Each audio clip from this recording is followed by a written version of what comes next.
Hello students, welcome to Dikshant Tech. I am Ashish Kumar, science teacher, and we are going to study about the 7th chapter of your science book, which name is The Moon. Student, आज हम लोग आपके science book के 7th chapter यानी कि 7वें chapter के बारे में पढ़ने जा रहे हैं, जिसका नाम है द मून। ठीक है, अब मून के बारे में आपको पहले से ही आप लोग क्लास 4 से पढ़ के आए हुए हैं कि मून क्या होता है। तो मून हमारे पृथ्वी का एक ऐसा इकलौता नेचुरल सैटेलाइट होता है। वैसे तो हमारे जो सोलर सिस्टम होते हैं, हम सभी को पता है कि हमारा सोलर सिस्टम क्या होता है। ठीक है, सोलर सिस्टम क्या होते हैं, तो जो सन है, ठीक है, जो 8 प्लैनेट्स हैं, सन 8 प्लैनेट्स, और इन 8 प्लैनेट्स के जो नेचुरल सैटेलाइट्स हैं, जो नेचुरल सैटेलाइट्स हैं यानी कि इनके जो आपके मून हैं, इनके जो मून हैं, इन सबको मिला के एक सिस्टम बनता है। उसको हम लोग क्या बोलते हैं, सोलर सिस्टम बोलते हैं। अब इसी सोलर सिस्टम में जो हमारा सन है, ठीक है, जो हमारा सन है, इस सन के चारों तरफ ये आपके 8 प्लैनेट्स क्या करते हैं, रिवॉल्व करते हैं। इस सन के चारों तरफ से 8 प्लैनेट क्या करते हैं, रिवॉल्व करते हैं। ठीक है, उसी में से आपका 1 2 3 4 5 6 7 8, इसी में जो आपका तीसरा प्लैनेट होता है, 1 2 3, तीसरा प्लैनेट जो होता है ये होता है अर्थ। ठीक है, ये जो तीसरा प्लैनेट होता है ये होता है अर्थ यानी कि पृथ्वी। ये अर्थ जो है, इस अर्थ पे आपका एयर है, इस अर्थ पे वाटर है, ठीक है, इस अर्थ पे आपके एटमॉस्फेरिक कंडीशन है, जिसके कारण ये अर्थ आपका इकलौता ऐसा प्लेनेट होता है जहां लाइफ सपोर्ट होता है। क्या होता है, लाइफ सपोर्ट होता है। अब ये जो अर्थ है, इसी अर्थ का ये जो अर्थ है, इसी अर्थ का क्या होता है, एक नेचुरल सैटेलाइट। ठीक है, इसी अर्थ का एक नेचुरल सैटेलाइट है। अब उस नेचुरल सैटेलाइट को हम लोग क्या कहते हैं, उस नेचुरल सैटेलाइट को हम लोग बोलते हैं मून, और इसी मून के बारे में हमको ये चैप्टर जो है वो पढ़ना है। ठीक है, अब मून यानी कि चंद्रमा, इस चंद्रमा के बारे में, मून के बारे में हमको ये चैप्टर पढ़ना है। ये चैप्टर जो होगा, ये इसके जो भी टॉपिक्स होंगे, हम बहुत अच्छी तरीके से कोशिश करेंगे कि इस चैप्टर के टॉपिक्स आपको बहुत अच्छे से क्लियर हो, बहुत ही क्रिस्टल तरीके से आपको क्या हुई आपका क्लियर हो। ठीक है, तो आइए सबसे पहले हम लोग ये देखते हैं कि हमको इस चैप्टर में क्या क्या पढ़ना है। तो सबसे पहले हम बात करेंगे मून के इंट्रोडक्शन के बारे में, कि अगर आपके सामने मून शब्द है, ठीक है, यानी चंद्रमा है, तो उसके बारे में आप अपने लेवल के अनुसार क्या क्या जानना चाहिए आपको, उसके बारे में आपको इंट्रो देंगे। उसके बाद हम मून के सरफेस के बारे में बताएंगे कि मून का सरफेस किस प्रकार से है, या मून के सरफेस का बनावट कैसा है, उस सरफेस के अंदर के कॉम्पोजिशन कैसे हैं, उस सरफेस का स्ट्रक्चर कैसा है। ठीक है, फिर हम बात करेंगे मून के डिफरेंट फेजेस के बारे में। डिफरेंट फेजेस का मतलब होता है कि आप डेली अगर रात को मून देखते होंगे तो कभी भी एक फिक्स शेप लगातार आप नहीं देखते होंगे। ठीक है, डेली बेसिस पे तो नहीं, लेकिन हर एक 2 दिन 3 दिन पे आप ऐसा ऑब्जर्व करोगे कि ये मून का जो आपका शेप है वो क्या हो रहा है, चेंज हो रहा है। तो ये मून का जो शेप आपका चेंज होते रहता है, इसी चेंजिंग शेप को हम लोग क्या बोलते हैं, फेजेज ऑफ द मून बोलते हैं। ठीक है, उसके बाद हम पढ़ेंगे टाइड्स को, जिसमें हम लोग 2 प्रकार के टाइड को पढ़ेंगे। एक होगा हाई टाइड, ठीक है, एक होगा लो टाइड। ये जो हाई टाइड और लो टाइड होते हैं, इनके होने पे भी हमारे मून का क्या होता है, ग्रेविटेशनल पुल ये रिस्पॉन्सिबल होता है। ग्रेविटेशनल फोर्स जो होता है या ग्रेविटेशनल खिंचाव जो होता है, ठीक है, ये क्या होता है, रिस्पॉन्सिबल होता है। ठीक है, ये सब कुछ जानेंगे हम लोग चैप्टर में। फिर हम लोग पढ़ेंगे लैंडिंग ऑन द मून के बारे में, कि अभी तक मून पे कौन कौन से व्यक्ति या कौन कौन से साइंटिस्ट, कौन सी संस्था जो है कब लैंड की थी। ठीक है, अब फिर हम पढ़ेंगे इक्लिप्सिस के बारे में, ठीक है, जिसको हम लोग ग्रहण कहते हैं। फिर हम पढ़ेंगे लूनर इक्लिप्स के बारे में, फिर हम पढ़ेंगे सोलर इक्लिप्स के बारे में, और लास्ट में हम लोग टॉपिक पढ़ेंगे आर्टिफिशियल सैटेलाइट। ठीक है, तो ये हम लोग का आज के इस चैप्टर का कंटेंट है, जिस कंटेंट को पूरा करते हुए हम इस चैप्टर को क्या करेंगे, कंप्लीट करेंगे। ठीक है, तो आइए सबसे पहले हम लोग आज के फर्स्ट टॉपिक यानी अपने मून के इंट्रोडक्शन की तरफ चलते हैं, कि हमको मून के इंट्रोडक्शन में कौन कौन सी बातें जाननी है। तो मून के बारे में हमको ये समझना है कि मून जो है हमारा अर्थ का इकलौता आपका नेचुरल सैटेलाइट है। ठीक है, और ये मून हमको, वैसे तो ये आपके दिन और रात दोनों में होते हैं, लेकिन फिर भी हमको ये सिर्फ क्या होते हैं, रात में दिखाई पड़ते हैं। रात में इसलिए दिखाई पड़ते हैं कि दिन में सूर्य की रोशनी के कारण ये क्या होते हैं, आपके सूर्य की रोशनी के आगे ये दब जाते हैं और ये दिखाई नहीं पड़ते हैं। ठीक है, अब मून जो है वो सिर्फ आपको रात को ही दिखाई देता है। इसका मतलब क्या कि मून जो है वो अपने एक फिक्स पाथ पे, एक प्रेडिक्टेबल पाथ पे क्या कर रहा है, हमारे अर्थ को चारों तरफ से क्या कर रहा है, रिवॉल्व। इतना तो हमको पता है कि जो नेचुरल सैटेलाइट्स होते हैं हमारे किसी प्लैनेट के, वो प्लैनेट को क्या करते हैं, एक ऑर्बिट पे रिवॉल्व यानी कि रिवॉल्व करते रहते हैं। प्लैनेट सन को रिवॉल्व करते हैं और प्लैनेट के चारों तरफ से उनके नेचुरल सैटेलाइट्स यानी उनके मून जो है वो रिवॉल्व करते हैं। उसी प्रकार हमारे अर्थ का जो नेचुरल सैटेलाइट यानी कि मून जो है, ये मून हमारे अर्थ को क्या करता है, एक प्रेडिक्टेबल पाथ पे क्या करता है, मूव करता है। इसका प्रमाण ये है कि सिर्फ रात को ही क्या करता है, ये मून आपका निकलता है या दिखाई पड़ता है। तो सिर्फ रात को या एक फिक्स इंटरवल ऑफ टाइम में दिखने का मेन आपका रीजन है कि ये एक प्रेडिक्टेबल पाथ पे, एक फिक्स पाथ पे हमारे अर्थ को क्या करता है, रिवॉल्व करता है। ठीक है, अब देखिए ये जो आपका मून जो अर्थ को रिवॉल्व करता है, इसके पीछे का रीजन क्या होता है। ठीक है, तो इसके पीछे का रीजन होता है हमारे अर्थ का ग्रेविटेशनल फोर्स। हमारे अर्थ का, जैसे मान लीजिए ये अर्थ है, ठीक है, ये अर्थ है और ये अर्थ के चारों तरफ ये मून जो है, ये मून जो है अर्थ के चारों तरफ क्या कर रहा है, रिवॉल्व कर रहा है। ठीक है, ये जो मून है अर्थ के चारों तरफ रिवॉल्व कर रहा है। तो इसका मेन कारण होगा कि हमारे अर्थ का जो ग्रेविटेशनल फोर्स है, जो इस मून को अपनी तरफ खींच के रखा हुआ है, इस ग्रेविटेशनल फोर्स के कारण ही, इस ग्रेविटेशनल फोर्स के कारण ही आपका मून जो है एक फिक्स पाथ पे क्या कर पा रहा है, रिवॉल्व कर पा रहा है। और इस फोर्स को, जिस फोर्स के कारण वो रिवॉल्व कर रहा है, यानी जो अपनी तरफ खींचा हुआ जो फोर्स है, जिस फोर्स के कारण वो मून रिवॉल्व कर रहा है, उस फोर्स को हम लोग सेंट्रीपिटल फोर्स के भी नाम से जानते हैं। किस फोर्स के नाम से जानते हैं, सेंट्रीपिटल फोर्स के नाम से जानते हैं, सेंट्रीपिटल फोर्स के नाम से जानते हैं। ठीक है, तो याद रखिएगा कि ये जो मून है जो अर्थ के चारों तरफ रिवॉल्व करता है, इस मून के रिवॉल्यूशन का रीजन क्या है, तो हमारे अर्थ का ग्रेविटेशनल फोर्स, ग्रेविटेशनल पुल। हमारे अर्थ का जो ग्रेविटेशनल फोर्स या पुल है, इसी के चलते ये मून जो है वो क्या करता है, अर्थ को चारों तरफ से क्या करता है, रिवॉल्व करता है। ठीक है, चलिए, जो हमारे अर्थ से सबसे नजदीक दिखने वाला, अगर हम अपने सोलर सिस्टम या पूरे यूनिवर्स में जो भी बॉडीज होते हैं, जैसे कैलेसियल बॉडी में बहुत सारे हमारे स्टार्स होते हैं, प्लैनेट्स होते हैं, मेट्रॉइड्स, मेट्योर्स, मून होते हैं। ठीक है, तो हमारे अर्थ से, ठीक है, हमारे अर्थ से जो आपका सबसे करीब दिखने वाला आपका जो कैलेसियल बॉडी होता है, वो आपका क्या होता है, मून होता है। ठीक है, हमारे अर्थ से सबसे नजदीक दिखने वाला जो कैलेसियल बॉडी होता है वो क्या होता है, मून होता है। ठीक है, अब ये जो मून होता है वो बहुत बड़ा दिखता है और बाकी जो स्टार्स या प्लैनेट्स होते हैं वो बहुत छोटे दिखते हैं। तो इसका मतलब आप ये मत समझिएगा कि हमारा मून जो है वो बाकी स्टार से बड़ा है, नहीं। मून नज़दीक है बहुत ज़्यादा, जिसके चलते हमको इतना बड़ा दिखता है, लेकिन बाकी जो स्टार्स हैं वो मून से कई गुना बड़े हैं। बहुत ज़्यादा मून एक एक स्टार्स में आ जाएंगे, फिर भी वो छोटे से फुल स्टॉप या सरसों के दाना के बराबर दिखते हैं। क्यों? क्योंकि उनकी दूरी जो है हमारे अर्थ से बहुत ज़्यादा है। बहुत ज़्यादा दूरी होने के चलते ही हमको उतने छोटे दिखाई पड़ते हैं। ठीक है, अब देखिए, अगर मून की हम हिस्ट्री का बात करें तो मून का जो एज है, जो चंद्रमा का जो एज है, ठीक है, वो आपके अर्थ के एज से सेम है। जो एज आपका अर्थ का है, जितना पुरानी हमारी पृथ्वी है उतना ही पुराना ये चंद्रमा है। ठीक है, अगर हम मैग्नीट्यूड का बात करें तो लगभग आपका 4.6 बिलियन ईयर्स ओल्ड। ठीक है, जो मून का जो एज है, ठीक है, मून का जो एज है, मून का एज जो है वो 4.6 बिलियन, ठीक है, billion years old, 4.6 billion years old जो है ये मून का क्या है, आपका एज है। ठीक है, चलिए, अगर हम डिस्टेंस का बात करें, किसका डिस्टेंस, मून का डिस्टेंस, किसके रिस्पेक्ट में या किससे, तो अर्थ से। तो डिस्टेंस का हम बात करें, अर्थ और मून के बीच के डिस्टेंस का बात करें तो वो है 3,84,400 किलोमीटर। ठीक है, कितना है, ये हमारी पृथ्वी है, अगर ये हमारी पृथ्वी है और ये मून है, तो मून और पृथ्वी के बीच की जो दूरी होगी वो कितनी होगी, 3,84,400 किलोमीटर, यानी 3,84,400 किलोमीटर, 3,84,400 किलोमीटर। और ये जो डिस्टेंस होता है वो मून और अर्थ के बीच का होता है। ठीक है, चलिए, मून के पास अपना कोई लाइट नहीं होता है, फिर भी ये शाइन करता है। क्यों? क्योंकि ये सन के लाइट को, जितना पार्ट पे सन का लाइट पड़ता है, हमारे मून के जितना पार्ट पे सन का लाइट पड़ता है उतने पार्ट रिफ्लेक्ट होते हैं, तो उस रिफ्लेक्शन के कारण क्या होता है, ये शाइन करता है। ठीक है, मून के ऊपर कोई लाइफ पॉसिबल नहीं होता है। क्यों? क्योंकि मून पे कोई एटमॉस्फेयर नहीं है, एयर का बहुत ज्यादा लैक है। ठीक है, साथ ही साथ वाटर भी नहीं है।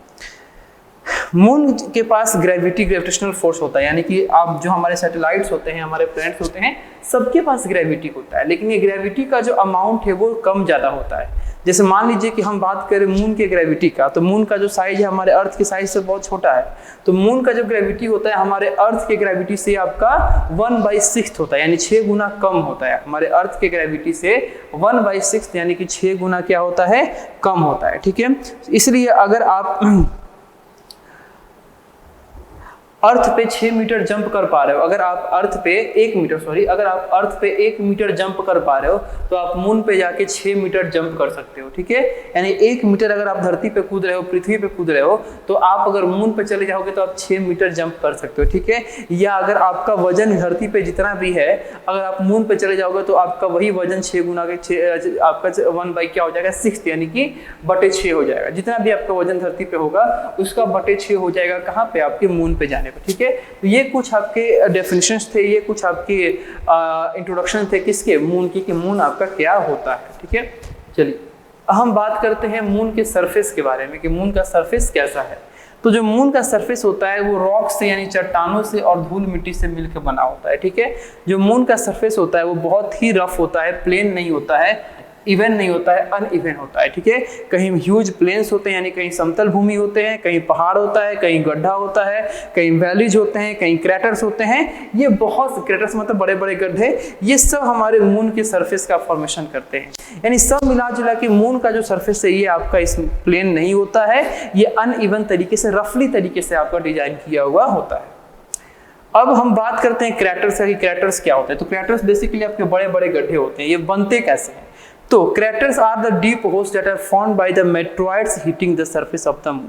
अब मेट्रॉइड्स क्या होता है? तो देखिए हमारे यूनिवर्स में, हमारे सोलर सिस्टम में बहुत सारे ऐसे प्लैनेट्स होते हैं जिनके टुकड़े, या कुछ ऐसे आपके मून या कुछ ऐसे स्टार जिनके टुकड़े जो हैं वो या धूल मिट्टी से बने हुए आपके जो लेयर्स होते हैं वो क्या होते हैं, मूव करते रहते हैं। यही मेट्रॉइड्स होते हैं, और ये जब जाकर टकराते हैं मून से जब जाकर टकराते हैं तो बड़े बड़े गड्ढों का फॉर्मेशन कर देते हैं। तो ये जो बड़े गड्ढे होते हैं जो मेट्रॉइड्स के मून के सरफेस से टकराने से बने होते हैं, इसी बड़े बड़े गड्ढे को हम लोग क्या बोलते हैं, क्रैटर्स बोलते हैं। ठीक है, अब मेट्रॉइड्स क्या होता है? तो अभी आपको बताया कि मेट्रॉइड्स जो होता है वो चट्टानों का क्या होता है, आपका पीसेस होता है, जो कहाँ से निकला होता है, तो हमारे जो हेवनली बॉडीज होते हैं, दूसरे हेवनली बॉडीज होते हैं, उनसे आपका, उनका जो आउटर स्पेस होता है उनसे क्या होता है, निकला होता है। बहुत सारे मून के, most of the moon surface is covered by the regoliths. ठीक है, बहुत सारा हमारा मून का ऐसा सरफेस है जो रेगोलिथ से क्या होता है, हमारा कवर होता है, जो कि आपका, अब रेगोलिथ क्या होता है, तो रेगोलिथ आपका mixture of fine dust and Rocky debris होता है। ठीक है, जो मिक्सचर है यानी फाइन डस्ट, जो बहुत ही बारीक आपके डस्ट होते हैं, या जो आपके चट्टानों की जो आपकी डस्ट होती है, उनका मिक्सचर कहलाता है कौन, रेगोलिथ। और ये जो आपका मून का सरफेस है ये इसी रेगोलिथ से पूरी तरीके से क्या है, आपका ढका हुआ है। ठीक है, produced by the Meteor impacts. और ये जो रेगोलिथ का फॉर्मेशन होता है, यानी कि ये जो मिक्सचर ऑफ फाइन डस्ट या रॉकी डेब्रिज का फॉर्मेशन होता है वो किसके द्वारा होता है, तो ये आपके मेटेओर के इम्पैक्ट के द्वारा, यानी मेटेओर जब अपना असर छोड़ते हैं तो उसी असर के द्वारा, उसी इम्पैक्ट के द्वारा इस रेगोलिथ का फॉर्मेशन किया जाता है। चलिए नेक्स्ट हम बात करेंगे फेज ऑफ द मून के बारे में, कि मून का फेज जो है वो क्या होता है। तो आप ध्यान से कभी रात के समय में मून को देखिएगा। ठीक है, और हर एक 2 दिन 3 दिन के अंतराल पे, इंटरवल पे आप मून को देखिएगा। कभी आप मून के शेप को फिक्स नहीं पाइएगा, हमेशा मून का शेप जो होता है वो बदलते रहता है। कभी आपका पूरा चंद्रमा खूब सुंदर, आपका पूरी एकदम चांदनी रात दिखाई देगी, तो वो चांदनी रात जो होती है उसके बाद वो धीरे धीरे कम होता जाता है, और एक ऐसा दिन आता है जब पूरी तरीके से चंद्रमा गायब हो जाता है। अब जिस दिन चंद्रमा गायब होता है तो फिर से धीरे धीरे थोड़ा थोड़ा पार्ट दिखना स्टार्ट होता है, और कुछ दिनों के बाद पूरा चंद्रमा दिख जाता है। तो कहने का मतलब है कि ये जो चेंजेज आ रहा है, जब पूरा चंद्रमा दिखा वहां से पूरे चंद्रमा गायब हो गया वहां तक, या चंद्रमा के गायब होने से फिर से दोबारा चंद्रमा दिखा वहां तक, तो ये जो कंटिन्यू आपके हमारे जो कंटिन्यू मून के स्ट्रक्चर में, मून के शेप में, मून के जो आपका अपीयर इमेज है उसमें जो ये चेंजेज आ रहा है, इसी को हम लोग बोलते हैं फेजेज ऑफ द मून। इसी को हम लोग क्या बोलते हैं? Phases of the moon. अब ये फेजेज जो चेंज होता है वो क्यों होता है? तो फेजेज जो चेंज होता है ये आपका हमारे सन के और अर्थ के, ठीक है, सन के और अर्थ के रिलेशन में जो पोजीशन में बदलाव होता है उसी के कारण यहाँ पे फेज चेंज होता है। आप देख सकते हैं the phases which depend on its position in the relation to the sun and the earth, यानी कि हमारे मून का पोजीशन, हमारे मून का जो पोजीशन है, जो जगह है हमारे सन और अर्थ के रिस्पेक्ट में कहाँ है, इसके अकॉर्डिंग जो हमारे मून का फेज है वो डिसाइड होता है कि किस तरीके से हमारे सन का लाइट कितना अमाउंट में उस मून पे पड़ रहा है। अगर हमारे सन का लाइट पूरी तरीके से मून पे पड़ेगा तो मून जो होगा वो पूरी तरीके से आपको दिखाई देगा और वो आपका कहानी होता है फुल मून का, ठीक है। अब उसी प्रकार अगर सन का लाइट बिल्कुल हमारे मून पे नहीं पड़ेगा तो मून आपको नहीं दिखाई देगा और इसको हम लोग बोलते हैं न्यू मून, ठीक है। तो इस तरीके से सन के रिस्पेक्ट में और अर्थ के रिस्पेक्ट में मून का पोजीशन कहाँ है, इस बात से हमारे मून के फेजेस जो है वो डिपेंड करते हैं, ठीक है। चलिए, अब ये जो मून का फेजेज होता है यानी मून के स्ट्रक्चर में या शेप में जो बदलाव होता है वो एक साइक्लिक मैनर में यानी कंटिन्यूअस मैनर में होता है। ये नहीं कि आज कोई और शेप हुआ फिर 2 दिन बाद कोई और शेप, ऐसा नहीं, एक लगातार चलने वाला एक साइक्लिक मैनर में एक सिस्टम तरीके से मून का फेज जो है वो चेंज होता है। अगर पूरी तरीके से मून गायब है तो धीरे धीरे मून दिखना स्टार्ट होगा और पूरी तरीके से दिखेगा, और फिर जब पूरी तरीके से मून दिख जाएगा तो फिर वो धीरे धीरे गायब होगा और लास्ट में जाकर पूरा क्या होगा, गायब होगा। तो एक सिस्टमेटिक से, एक साइक्लिक तरीके से, एक रेगुलेटिंग ढंग से क्या होता है हमारे मून का जो फेजेज है वो क्या होता है, चेंज होता है, ठीक है। फॉर एग्जांपल के लिए आपको बताते हैं कि जब आपका मून बिल्कुल नहीं दिखता है, जब आपका मून जो है जिस दिन बिल्कुल नहीं दिखता है, ठीक है, उसको हम लोग बोलते हैं न्यू मून। उसके फोर्टनाइट यानी उससे 2 सप्ताह यानी 14 से 15 दिन बाद वो धीरे धीरे क्या करता है, 14 से 15 दिन के अंदर वो धीरे धीरे दिखना स्टार्ट करता है और 14 से 15 दिन बाद वो पूरी तरीके से पूर्ण जो चंद्रमा है वो दिख जाता है और इसको हम लोग बोलते हैं फुल मून। उसको हम क्या बोलते हैं, फुल मून। और फिर वो फुल मून जो होगा वो धीरे धीरे कटना स्टार्ट करेगा और फिर लगभग 14 से 15 दिन बाद दोबारा वो क्या हो जाएगा, गायब हो जाएगा, फिर से क्या हो जाएगा, न्यू मून आ जाएगा, ठीक है। तो ये होता है हमारा फेजेज ऑफ द मून। समय की बात करें तो मान लो ये न्यू मून है, ठीक है, ये क्या है, न्यू मून है। तो न्यू मून से आपका फुल मून, न्यू मून से फुल मून तक आने में लगभग आपका 14 दिन का या 15 दिन का समय लगता है, 14 या 15 दिन का समय लगता है। फिर फुल मून से दोबारा न्यू मून, ठीक है, फिर फुल मून से दोबारा न्यू मून में जाने में फिर से 14 या 15 दिन का क्या लगता है, समय लगता है। तो न्यू मून से न्यू मून का या फुल मून से फुल मून तक का जो सफर होता है उसमें टोटल कितना टाइम लगता है, 29.5 डेज लगता है। और इस 29.5 डेज में आपका क्या होता है, न्यू मून, फुल मून, फिर न्यू मून, या फुल मून, न्यू मून, फिर फुल मून का आपका ये साइक्लिक जो आपका स्टेप है वो चलता रहता है, ठीक है। अब ये 1 महीने में यानी कि 29.5 यानी कि मान लीजिए 30 दिन में ये जो 8 तरह का शेप दिख जाता है हमारे मून का, इसी मंथ को हम लोग क्या बोलते हैं, लूनर मंथ के नाम से जानते हैं। इसी को हम लोग क्या बोलते हैं, लूनर मंथ के नाम से जानते हैं। मून के समय की बात करें तो मून जो है वो लगभग आपका 27.3 डेज लेता है क्या करने के लिए, हमारे अर्थ को एक बार रिवॉल्व कर देने के लिए। यानी कि हमारे अर्थ जो है, तो हमारे अर्थ को ये मून क्या करेंगे, एक बार कंप्लीट तरीके से रिवॉल्व कर देंगे। तो मून के द्वारा जो कंप्लीट तरीके से हमारे अर्थ को एक राउंड रिवॉल्व किया जाता है, इसमें कितना दिन का समय लगता है, तो इसमें 27.3 डेज यानी 27.3 दिन का क्या लगता है, समय लगता है, ठीक है। This is called sidereal phases of the moon, ठीक है। और इसको हम लोग क्या बोलते हैं, sidereal phase of the moon बोलेंगे, ठीक है। सिड्रियल फेज यानी कि हमारे अर्थ के चारों तरफ जो मून के द्वारा रिवॉल्यूशन किया जाता है 27.3 डेज में, that is called sidereal phases of the moon, that is called sidereal phases of the moon, ठीक है। चलिए, अब आपको हम दिखाएंगे कि हमारे मून का फेज जो है वो किस प्रकार से चेंज होता है। तो देखिए, सबसे पहले आप यहाँ गौर करें न्यू मून पे, ठीक है। सबसे पहले आप गौर करें यहाँ पे न्यू मून पे। ये वो मून है जो आपको बिल्कुल अर्थ से नहीं दिखाई देगा, ठीक है। अब टोटल आपका धीरे धीरे करके ये आपका धीरे धीरे दिखना स्टार्ट करेगा। अब यहाँ पे बिल्कुल सन का लाइट नहीं पड़ रहा है, अब यहाँ पे सन का लाइट मात्र एक आपका 1/4 पार्ट में पड़ रहा है। और जब हमारे फुल मून का 1/4 पार्ट यानी न्यू मून का 1/4 पार्ट दिखता है तो उस स्ट्रक्चर को हम लोग वैक्सिंग क्रेसेंट बोलते हैं। क्या बोलते हैं? Waxing crescent. ठीक है, फिर आपका लगभग 7 दिन बाद वो जो हमारा चंद्रमा है वो आधा दिखता है और आधा नहीं दिखता है, यानी अब की बार जो लाइट हमारा रिफ्लेक्ट हो रहा है वो पहले से कंपेयर में ज्यादा हो रहा है और आधे चंद्रमा को क्या कर रहा है वो रोशनदान कर रहा है, आधे चंद्रमा को क्या कर रहा है वो क्या रिफ्लेक्ट करा रहा है।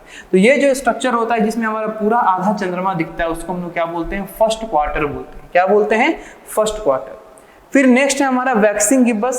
वैक्सिंग गिब्बस आपका वो स्ट्रक्चर होता है जिसमें हमारे कंप्लीट मून का 3 पार्ट दिखता है, सिर्फ 1 पार्ट नहीं दिखता है। यानी कि जब कंप्लीट मून का 3/4 पार्ट दिखे, सिर्फ 1 पार्ट ना दिखे, इसको हम लोग बोलते हैं वैक्सिंग गिब्बस। ठीक है, और फाइनली 14 दिन बाद वो आपका टाइम आ जाता है जब मून हमारा दोबारा पूरी तरीके से फुल्ली तरीके से क्या करता है? दिखता है। तो ये एक न्यू मून से एक फुल मून तक का जो समय होता है ये होता है 14 डेज। कितना का होता है? 14 डेज का होता है। अब धीरे धीरे जैसे यहाँ पे रोशनी हो रही थी, अब धीरे धीरे ये रोशनी क्या करेगी? कटेगी। जब पूरा फुल मून हो जाएगा तो उसके बाद ये क्या होगा? कुछ दिनों के बाद आपका 1/4 पार्ट कट जाएगा और 1/4 पार्ट दिखना बंद होगा, यानी 3/4 पार्ट दिखेगा। इस स्ट्रक्चर को बोलते हैं वैनिंग गिब्बस। क्या बोलते हैं? वैनिंग। यानी जब लाइट इंक्रीज हो रहा हो, जब आपका चंद्रमा जो है वो आपका ग्लो करना स्टार्ट किया हो तो उसमें आपका वैक्सिंग आएगा, और जब ये लाइट कट रहा हो तो वो क्या आएगा? वैनिंग आएगा। जब आधा पार्ट दिखे चंद्रमा का, आधा ना दिखे, यानी आधा कट जाए आधा दिखे, इसको बोलते हैं हम लोग थर्ड क्वार्टर। क्या बोलते हैं? Third quarter. और जब आपका ये सिर्फ 1/4 पार्ट दिखे, 3/4 पार्ट ना दिखे, इसको बोलते हैं वैनिंग क्रेसेंट। क्या बोलते हैं? Waning crescent. और फाइनली 28 दिन बाद फिर से वो दोबारा आपका न्यू मून जो है ये बन जाएगा। तो इस तरीके से आपका ये एक साइक्लिक तरीके से न्यू मून से वैक्सिंग क्रेसेंट से फर्स्ट क्वार्टर से आपका वैक्सिंग गिब्बस और देन फिर आपका फुल मून। ये हो गया 14 दिन का साइक्लिक नेचर। अब फिर आप ये 14 दिन के बाद फुल मून के बाद हो गया वैनिंग गिब्बस के बाद हो गया थर्ड क्वार्टर के बाद हो गया वैनिंग क्रेसेंट, और वैनिंग क्रेसेंट के बाद हो गया न्यू मून। ठीक है, तो ये हमारा हो गया फिर से आपका अगले 14 दिन, यानी कि आपका ये फुल मून के बाद। अब देखिए हिंदी में ये जो आपका न्यू मून होता है इस रात को हम लोग क्या बोलते हैं? अमावस्या की रात बोलते हैं। क्या बोलते हैं? अमावस्या की रात, क्योंकि ये पूरी घनघोर रात होती है, पूरी अंधेरी रात होती है, चंद्रमा आपका नहीं निकलते हैं। ठीक है, चंद्रमा दिखाई नहीं देते हैं। जब ये फुल मून होता है यानी पूरी तरीके से चंद्रमा आपको दिखाई देते हैं, इस रात को हम लोग बोलते हैं पूर्णिमा की रात। ठीक है, इसको हम लोग क्या बोलेंगे? पूर्णिमा बोलेंगे। पूर्णिमा जो शब्द है वो पूर्ण से बना है। पूर्ण का मतलब होता है पूरा, पूरी तरीके से, टोटल तरीके से, यानी कि हमारा जो मून है वो कंप्लीट रूप से हमको दिखाई पड़ रहा है, उस रात को हम लोग क्या बोलेंगे? पूर्णिमा बोलेंगे। ठीक है, चलिए अब नेक्स्ट हम पढ़ेंगे टाइड्स के बारे में कि टाइड्स क्या होता है। तो टाइड्स को समझने से पहले हम अपने अर्थ के कुछ लैंड जो है, हमारा अर्थ का जो ग्राउंड सरफेस है, लैंड सरफेस है, इसके नेचर या इसके प्रॉपर्टी के बारे में हम आपको बताना चाहेंगे या इसके प्रॉपर्टी के बारे में हम लोग सीख लेंगे। तो जो हमारे अर्थ का जो लैंड सरफेस है वो पूरी तरीके से 70% से ज़्यादा जो हमारा लैंड सरफेस है ये वाटर से घिरा हुआ है। यही कारण है कि हमारे स्पेस से जब लैंड को देखा जाता है तो लैंड जो ब्लू कलर में दिखाई देता है, और इसी कारण से हम लोग अपने इस ये पृथ्वी को यानी अर्थ को क्या कहते हैं? ब्लू प्लेनेट के नाम से जानते हैं। ठीक है, तो टाइड्स पे आते हैं। हर एक 12 घंटे पे जो ये सी वाटर होते हैं ये क्या करते हैं? आपके ऊपर उठते हैं और नीचे गिरते हैं। हर एक 12 घंटे पे ये सी वाटर जो होते हैं ये ऊपर उठते हैं और नीचे गिरते हैं, और ये जो ऊपर उठना और नीचे गिरने का पीरियोडिक यानी लगातार जो ये उठना गिरना का ये हमारे सी वाटर या ओशियन वाटर के अंदर होता है ये मूवमेंट, इसी को हम लोग क्या कहते हैं? टाइड कहते हैं। इसी नेचुरल फेनोमेनन को हम लोग क्या बोलेंगे? टाइड बोलेंगे। अब ये जो मूवमेंट होता है हमारे ओशियंस के पानी का या सी के पानी का, ये आपका ग्रेविटेशनल पुल के कारण होता है, यानी ग्रेविटेशनल खिंचाव के कारण होता है। यानी कोई उसको खींचता है तो ऊपर जाता है फिर छोड़ देता है, यानी कि जब हमारा अर्थ खींचती है तो नीचे आता है। तो कौन खींचता है तो ऊपर जाता है। ऊपर में आपका कौन हेवनली बॉडी है? तो ऊपर में है कौन? मून और सन। तो मून और सन के जो ग्रेविटेशनल पुल होते हैं उस ग्रेविटेशनल पुल के चलते ही हमारे जो सी वाटर होते हैं या जो ओशियन वाटर होते हैं ये ऊपर की तरफ उठते हैं, और जब फिर हमारा मून का टाइड या मून का ग्रेविटेशनल फोर्स या सन का ग्रेविटेशनल फोर्स उसको ऊपर की तरफ खींचता है, तो उसके बदले में फिर अर्थ वो उसको नीचे की तरफ खींचता है, और ये हमारा हो गया फॉल डाउन। ठीक है, तो ये हर एक 12 घंटे पे आपका होता रहता है। ठीक है, तो देखिए जब आपका वाटर ऊपर उठता है यानी कि ऊपर उठता है तो उसको हम लोग बोलते हैं हाई टाइड। ठीक है, अब हर एक आपके 6 घंटे पे ये जो अर्थ है वो 90 डिग्री टर्न्स करता है। ठीक है, अर्थ जो है, पृथ्वी जो है वो 90 डिग्री क्या करता है, टर्न्स करता है। And then the sea then falls to its lowest point and then there is low point. तो जब हर एक 6 घंटे के बाद जब वो हमारा अर्थ 90 डिग्री क्या करेगा, टर्न करेगा, तो जो हमारा समुद्र होगा वो आपका गिरेगा और उसका लोएस्ट पॉइंट जो होगा वो लोएस्ट पॉइंट तक गिर जाएगा। जो समुद्र का जो टाइड ऊपर उठा था वो लोएस्ट पॉइंट तक यानी नीचे के बेस तक क्या करेगा, गिर जाएगा, और इसको हम लोग क्या बोलेंगे, लो टाइड के नाम से जानेंगे। क्या बोलेंगे, लो टाइड। ठीक है, तो हाई टाइड कब होता है, तो हाई टाइड जो होता है वो न्यू मून के टाइम होता है, यानी कि जब अमावस्या होती है, जब बिल्कुल अंधेरा होता है तो हाई टाइड होता है। ठीक है, उसी प्रकार आपका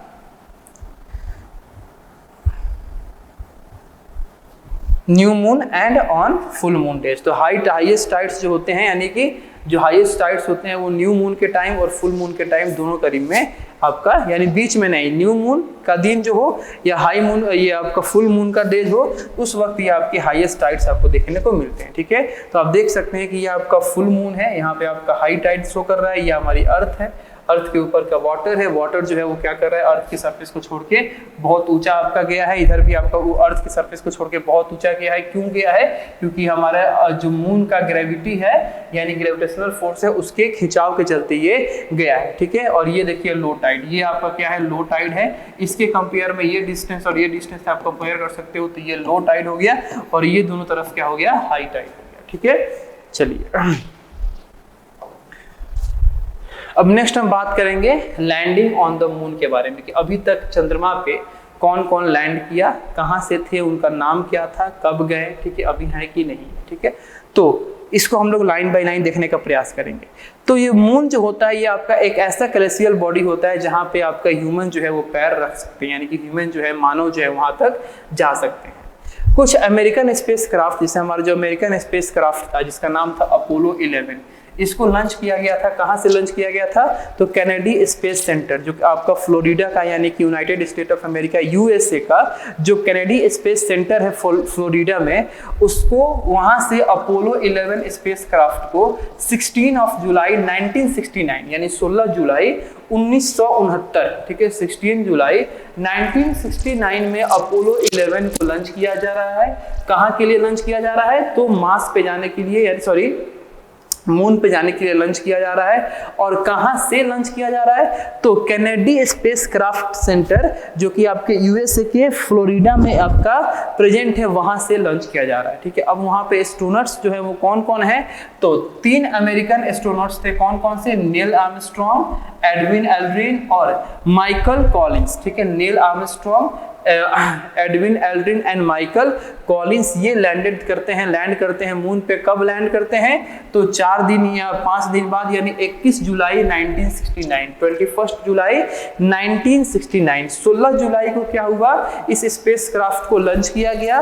और ये स्पेस क्राफ्ट जो है वो मून तक पहुंचने में लगभग 5 दिन का समय लेके, और 21 जुलाई 1969 को ये जो स्पेस क्राफ्ट है वो नील आर्मस्ट्रॉन्ग, एडविन एल्ड्रिन और माइकल कॉलिंस को लेके क्या करता है, मून पे लैंड करता है। ठीक है, अब नील आर्मस्ट्रॉन्ग आपको सबसे पहले साइंटिस्ट थे जिन्होंने पहला कदम रखा। कहाँ पहला कदम रखा, मून पे। ठीक है, इसलिए अभी तक हम लोग किताबों में इनका नाम पढ़ते हैं कि सबसे पहला कदम रखने वाले जो साइंटिस्ट हमारे मून पे कौन रहे, तो उनका नाम था नील आर्मस्ट्रॉन्ग। ठीक है, अनफॉर्चुनेटली यानी कि दुर्भाग्यवश अब वो नहीं है, वो गुजर चुके हैं, उनकी डेथ हो चुकी है। ये कब मरे थे, तो 25 अगस्त 2012 को 82 ईयर्स के यानी कि 82 साल की उम्र में ये जो है इनका देहांत हुआ था। किसका देहांत हुआ था, नील आर्मस्ट्रॉन्ग का। कब हुआ था, 25 अगस्त 2012 में। ठीक है, तो Neil Armstrong and Aldrin state for 2.5 hours on the moon while the third astronaut Michael Collins remained in the spacecraft. ठीक है, तो नील आर्मस्ट्रॉन्ग और एल्ड्रिन, कौन एल्ड्रिन, तो एडविन एल्ड्रिन। तो तो Neil Armstrong and Edwin Aldrin, ये दो ऐसे साइंटिस्ट थे, यानी जो ऐसे एस्ट्रोनॉट्स थे जो लगभग 2-2.5 घंटे तक मून पे क्या किए, लैंड किए, मून पे स्टेप किया, मून पे चले, मून पे रहे।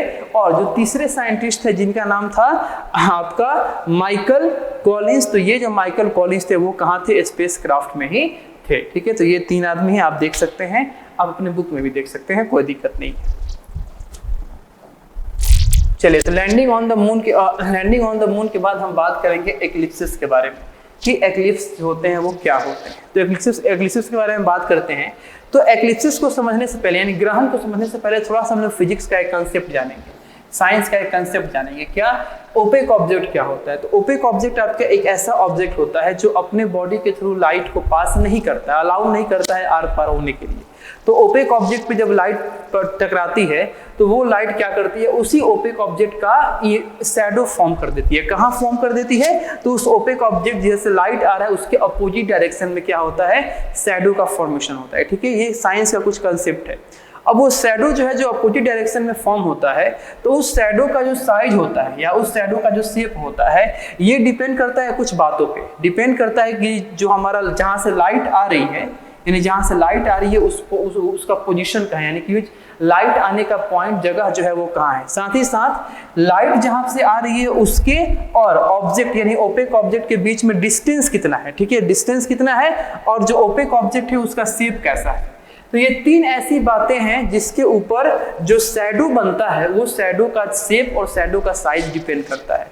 सबसे पहला किस बात पे डिपेंड करेगा कि लाइट जहां से आ रही है, लाइट जो सोर्स है उसका पोजीशन कहाँ है। दूसरा किस बात पे डिपेंड करेगा कि लाइट सोर्स और हमारे ओपेक ऑब्जेक्ट के बीच का डिस्टेंस कितना है। और तीसरा इस बात पे डिपेंड करेगा कि हमारे जो ओपेक ऑब्जेक्ट है, इस ओपेक ऑब्जेक्ट का शेप या साइज किस प्रकार से है। ठीक है, तो उसी प्रकार अब इसी कंसेप्ट को हम लगाते हैं कहाँ पे, अपने अर्थ, मून और सन के बीच में। तो अर्थ और मून जो है ये ओपेक ऑब्जेक्ट है। ठीक है, वहीं पे सनलाइट जो यहाँ से सन से आ रही है, तो सनलाइट जो होगा या सन जो होगा वो क्या होगा, हमारा लाइट के सोर्स होंगे। ठीक है, अब एक्लिप्स क्या होता है? तो एक्लिप्स बेसिकली आपका एक शैडो होता है, परछाई होता है, जो कब बनता है, तो जब मून और द सन फुल्ली और partially invisible for some time. ठीक है, एक्लिप्स आपका कब होता है, किस समय को हम लोग एक्लिप्स कहते हैं? तो पृथ्वी पर से जब हम इंसान मून को या सन को यानी चंद्रमा को या सूर्य को कुछ क्षण के लिए आधा अधूरा या पूरी तरीके से गायब देखते हैं, या गायब हम देख पाते हैं, पूरे डिसअपियर देख पाते हैं, या तो आधा अधूरा डिसअपियर होता है या तो पूरी तरीके से वो डिसअपियर हो जाता है, लेकिन कुछ ही समय के लिए होता है। तो इसी मोमेंट को हम लोग क्या कहते हैं, एक्लिप्स कहते हैं। इसी फेनोमेना को हम लोग क्या कहते हैं, एक्लिप्स कहते हैं। ठीक है, अब ये कैसे होता है? तो देखिए, जब मून और अर्थ एकदम हमारे सनलाइट के स्ट्रेट डायरेक्शन पे पड़ते हैं, क्योंकि मून क्या, अर्थ क्या कर रहा है, हमारे सन को रिवॉल्व कर रहा है, और मून क्या कर रहा है, अर्थ को रिवॉल्व कर रहा है। तो कभी कभी ऐसा मोमेंट आ जाता है कि दोनों के रिवॉल्यूशन नेचर के कारण ये मून और अर्थ जो है वो हमारे सनलाइट के स्ट्रेट डायरेक्शन में क्या हो जाते हैं, पड़ जाते हैं। तो जब सनलाइट के स्ट्रेट डायरेक्शन में पड़ते हैं, ठीक है, तो उस वक्त क्या होता है कि उन दोनों की परछाई एक दूसरे के ऊपर पड़ती है। ठीक है, यानी कि या तो आपका मून जो सन है, अर्थ जो है, इसकी परछाई मून पे पड़ेगी। ठीक है, या मून की परछाई जो है वो कहाँ पड़ेगी, अर्थ पे पड़ेगी। ठीक है, अब देखिए, तो अब ये किसकी परछाई किस पे पड़ेगी, ये डिपेंड करता है कि हमारा जो अर्थ है या जो मून है, ये इनमें से हमारे सन की तरफ कौन है। ठीक है, मान लीजिए कि ये सन है, तो हो सकता है कि यहाँ पे अर्थ हो जाए।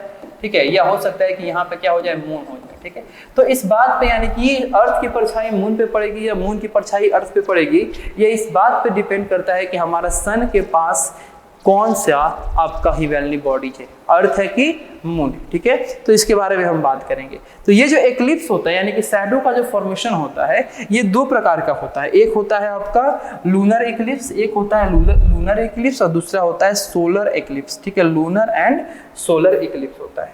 अब आइए 1 बाय 1 हम यही बात करेंगे कि लूनर एक्लिप्स क्या होता है और सोलर एक्लिप्स क्या होता है। तो जब आपका अर्थ हमारे सन और मून के बीच में आता है, ठीक है। अर्थ जब सन और मून के बीच में आता है तो अर्थ क्या करता है, हमारे सन से आई हुई सनलाइट को क्या करता है, ब्लॉक कर देता है, ठीक है। कहाँ पहुंचने में ब्लॉक कर देगा, मून तक पहुंचने से क्या करेगा, ब्लॉक कर देगा।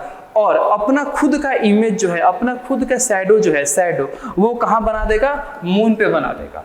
अब जब अर्थ का शैडो मून पे बनेगा तो इसी को हम लोग क्या कहते हैं, लूनर इक्लिप्स और इक्लिप्स ऑफ द मून के नाम से जानते हैं, जिसको चंद्रग्रहण लूनर इक्लिप्स और इक्लिप्स ऑफ द मून के नाम से जानते हैं।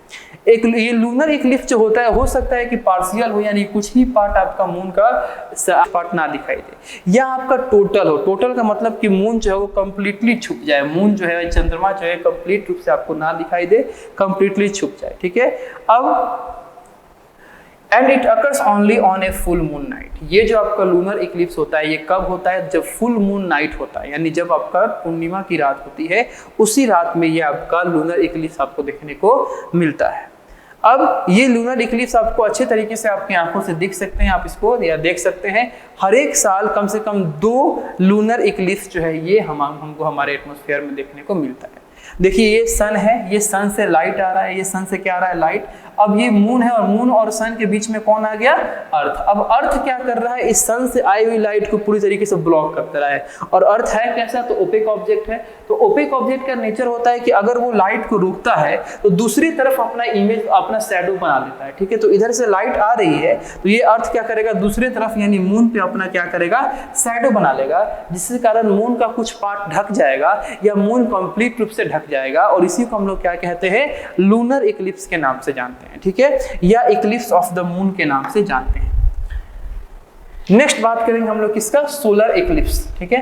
तो चलिए, अब की बार बीच में कौन आया था, अर्थ। अब बीच में कौन आएगा, मून। तो जब आपका मून अर्थ और सन के बीच में आता है तो ये मून जो है ये अपना शैडो है वो अर्थ के सरफेस के ऊपर फॉर्म कर लेता है, ठीक है। अर्थ के सरफेस के ऊपर ये फॉर्म कर लेता है, जिसके कारण क्या होता है कि सन जो है, सन अर्थ के रिस्पेक्ट में सन जो है वो कुछ मात्रा में ढक जाता है या पूरी तरीके से ढक जाता है, ठीक है। जब मून का जब शैडो अर्थ पे बनता है या मून का शैडो जब अर्थ पे पड़ता है तो इससे होता क्या है कि सन जो है कुछ पार्ट में, यानी कुछ पार्ट सन का ढक जाता है या पूरी तरीके से सन जो है वो अर्थ के लोगों के लिए या अर्थ के रिस्पेक्ट में क्या होता है, ढक जाता है। और इसी को हम लोग क्या कहते हैं, सोलर इक्लिप्स के नाम से जानते हैं।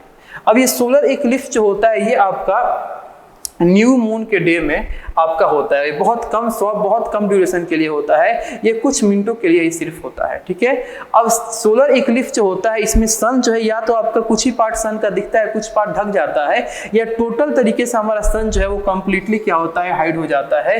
अब यहाँ पे जो सन होता है वो आपका एक रिंग जैसा आपको दिखाई देता है। सन जो होता है वो किसके जैसा दिखाई देता है, रिंग के जैसा दिखाई देता है। कब, ड्यूरिंग फुल सोलर इक्लिप्स। जब आपका फुल सोलर इक्लिप्स होता है, यानी जब पूरी तरीके से सन ढक जाता है, तो ये फुल सोलर इक्लिप्स जो होता है इसके दौरान सन जो है वो किस रूप में आपको दिखाई देगा, तो रिंग के फॉर्म में आपको दिखाई देगा, ठीक है।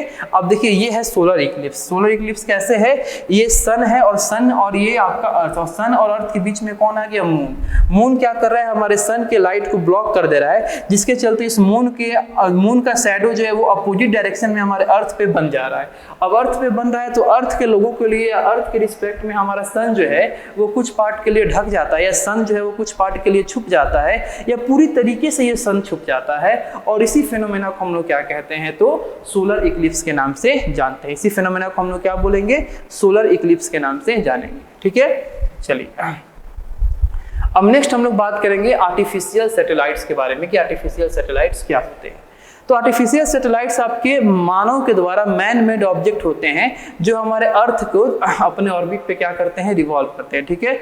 चलिए अब ये जो सैटेलाइट्स होते हैं ये पावरफुल रॉकेट्स के द्वारा लॉन्च किए जाते हैं। ऐसे रॉकेट्स जो हमारे अर्थ के बाहर हमारे उस ऑर्बिट तक जा सके, उतनी दूरी को तय कर सके, उतना पावर उसमें हो। तो ये जो हमारे सैटेलाइट्स होते हैं, आर्टिफिशियल सैटेलाइट्स, ये हमारे अर्थ पे ही बनाए गए पावरफुल रॉकेट्स के द्वारा क्या किए जाते हैं, लॉन्च किए जाते हैं, ठीक है। चलिए अब ये पावरफुल रॉकेट्स किस लिए क्यों होते हैं, क्योंकि इनको ग्रेविटी को क्या करना होता है, ओवरकम करना होता है। क्योंकि ग्रेविटी तो नीचे की तरफ खींचेगी और इनको ऊपर जाना है, तो उस ग्रेविटी को ओवरकम करने के लिए, उस ग्रेविटी के ऊपर विजय पाने के लिए पावरफुल रॉकेट्स के द्वारा इस सैटेलाइट्स को क्या किया जाता है, पहुंचाया जाता है हमारे अर्थ के ऑर्बिट में, ठीक है। तो Sputnik was the first manmade satellite launch by the Russian scientist, ठीक है। स्पुतनिक जो है तो ये हमारा सबसे पहला मैनमेड सैटेलाइट है, यानी कि आर्टिफिशियल सैटेलाइट है, जो रशियन साइंटिस्ट के द्वारा लॉन्च किया गया था। आर्यभट्ट जो है ये इंडिया का पहला आपका इंडियन सैटेलाइट है, जो कि आपका 1975 में लॉन्च किया गया था, ठीक है। इसके अलावा, ठीक है, Bhaskara, Rohini, Apple, INSAT 1A, INSAT 1B, IRS-1B, ये कुछ आपके अदर सैटेलाइट हैं जो अभी तक इंडिया के द्वारा क्या कर दिए गए हैं, लॉन्च कर दिए गए हैं, जो हमारे भारत के द्वारा लॉन्च कर दिए गए हैं, ठीक है। अब देखिए ये जो आर्टिफिशियल सैटेलाइट्स है, जो यहाँ से धरती पर से अर्थ के ऊपर से यानी मैनमेड के तरीके से इसको ऑर्बिट में भेजा जाता है, तो इसके मेन यूज क्या होता है, इसका पर्पस क्या होता है, भेजने का कारण क्या होता है, क्यों भेजा जाता है। तो सबसे पहला है वेदर फोरकास्टिंग के लिए, कि हमारे अर्थ पे कैसा वेदर है, कैसा वेदर होने वाला है, इसकी जानकारी के लिए ये सैटेलाइट क्या करते हैं, हमको बहुत ज़्यादा हेल्प करते हैं। आप देखे होंगे कि 24 घंटा आगे का, यानी कि कल क्या होने वाला है, कल वेदर कैसा रहेगा, इसका रिपोर्ट आज ही हमको मिल जाता है, न्यूज़पेपर के द्वारा, टेलीविजन के द्वारा, मोबाइल फ़ोन के द्वारा। तो ये सब पॉसिबिलिटी जो हुई हैं, ये सारी संभावनाएं जो हुई हैं, इन्हीं नेचुरल सैटेलाइट्स के द्वारा हुई है, जो हमारे पृथ्वी के ऑर्बिट में गए होते हैं, ठीक है। नेक्स्ट है कम्युनिकेशन पर्पस, यानी कि फोन का ये टेलीफोन, ठीक है, या जो भी आपका कम्युनिकेशन है, जिससे आपका वार्तालाप हो सकता है, एक जगह से दूसरी जगह तक, जहां हम लोग इंफॉर्मेशन को ट्रांसफर कर सकते हैं बाय इंटरनेट, बाय टेलीफोन, ठीक है, ये सब आपका इसी सैटेलाइट्स के द्वारा क्या है, पॉसिबल है। नेक्स्ट है एस्ट्रोनॉमिकल पर्पस, यानी कि जो एस्ट्रोनॉमिकल वर्क हैं, नहीं जो एस्ट्रोनॉट से रिलेटेड जो हमारे वर्क हैं, उनके लिए सैटेलाइट्स को छोड़ा जाता है। एजुकेशनल पर्पस, पढ़ाई लिखाई के लिए सैटेलाइट्स को छोड़ा जाता है, ठीक है। नेविगेशनल पर्पस और अदर साइंटिफिक रिसर्च, ये और कुछ और साइंटिफिक रिसर्चेज हैं, इनके लिए इस नेचुरल सैटेलाइट, सॉरी, इस आर्टिफिशियल सैटेलाइट को क्या किया जाता है, हैवी रॉकेट्स के द्वारा हमारे अर्थ के ऑर्बिट में छोड़ा जाता है, ठीक है। तो ये इसको आपको याद करना होगा कि हमारे आर्टिफिशियल सैटेलाइट्स का यूज या पर्पस जो है वो क्या है, ऑर्बिट में भेजने का, ठीक है। तो यहाँ पे हमारा ये जो चैप्टर है आके यहाँ पे कंप्लीट हुआ, और इस चैप्टर में हम लोग बहुत सारे इंपॉर्टेंट टॉपिक्स को पढ़े, जिसमें हमारा moon, phases of the moon, ठीक है, इक्लिप्स, इसमें सोलर इक्लिप्स, लूनर इक्लिप्स, और हमारे मून के जो 8 फेजेज हैं उनके बारे में जाने, फिर हम लोग अपने एस्ट्रोनॉट्स के बारे में जाने, फिर लास्ट में हम लोग आर्टिफिशियल सैटेलाइट्स के बारे में जाने, ठीक है। तो अब मिलते हैं आपसे हम लोग अपने इस साइंस बुक के अगले चैप्टर के अगले पार्ट में। तब तक के लिए थैंक यू सो मच, और मन लगा के पढ़ाई करें।